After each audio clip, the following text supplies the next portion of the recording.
의사소통. 의사 표현은 소통을 통해 길러집니다. 그렇기 때문에 의사소통을 위해서는 표현을 해야 할 겁니다. 의사소통에서의 표현은 자신을 알리고 타인을 이해하는 공감을 포함하고, 이때 공감은 소통으로서의 역할을 하게 됩니다.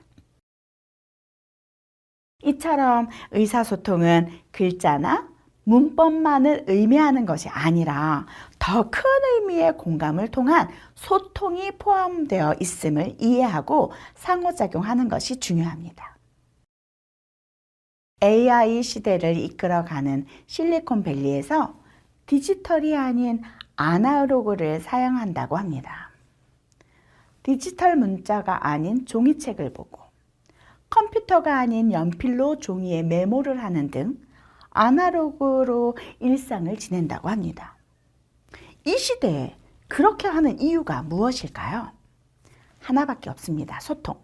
사람의 마음을 알고 공감하고 표현하기 위해서 사람이 하는 것들을 해보는 겁니다.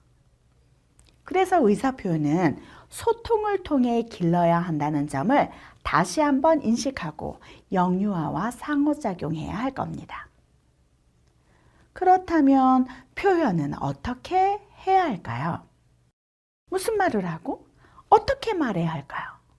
말하는 데에는 방법이나 규칙, 즉 문법이 있을 수 있는데, 지금 우리가 나누게 될 이야기는 말하는 문법적 방법보다는 의사소통, 즉 표현의 과정에 의미를 두고 이를 촉진하는, 향상하는 그런 상호작용에 대해 알아볼 겁니다. 생각과 마음을 표현하는 기능적인 방법을 먼저 배워야 하기보다는 이보다 앞서 표현의 자유로움에 대한 접근, 동기, 시도 등을 먼저 경험하는 것이 의사소통의 출발이 됩니다. 그러므로 의사소통을 위해서는 자유로운, 마음껏 자유로운 표현의 기회를 제공하는 것이 무엇보다 중요합니다.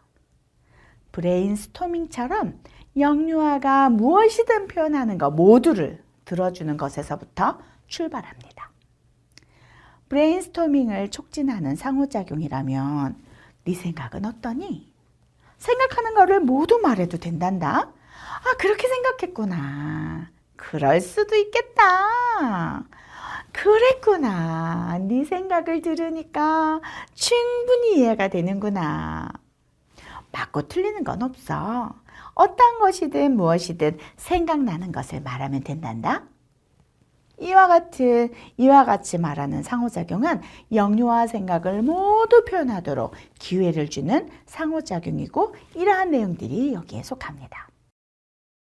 영유아의 표현력 향상은 물론 표현의 동기를 촉진하는 우수한 상호작용이라고 할 수 있죠.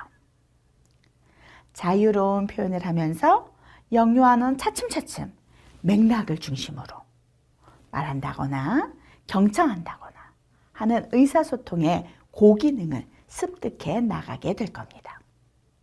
그리고는 마침내 현재 자신의 요구와 욕구를 표현하는 것에서 점차 타인의 요구나 이론적 사실, 예측을 통한 창의적인 표현에 이르기까지 다양한 사고의 표현이 가능해지게 될 겁니다. 이때 유아가 알고 있거나 알아낸 것들을 중심으로 표현하는 방법을 플립 러닝을 들 수 있습니다. 플립 러닝은 실제 참여에 앞서서 자신이 미리 정보에 대해 알아보고 그 후에 교사나 또래들과 만나서 의견을 교류하는 방법입니다. 너는 무엇을 보았니? 너는 무엇을 말하려고 하니? 이런 것들은 너무나 우수한 플립 러닝과 관련된 표현의 방법이죠.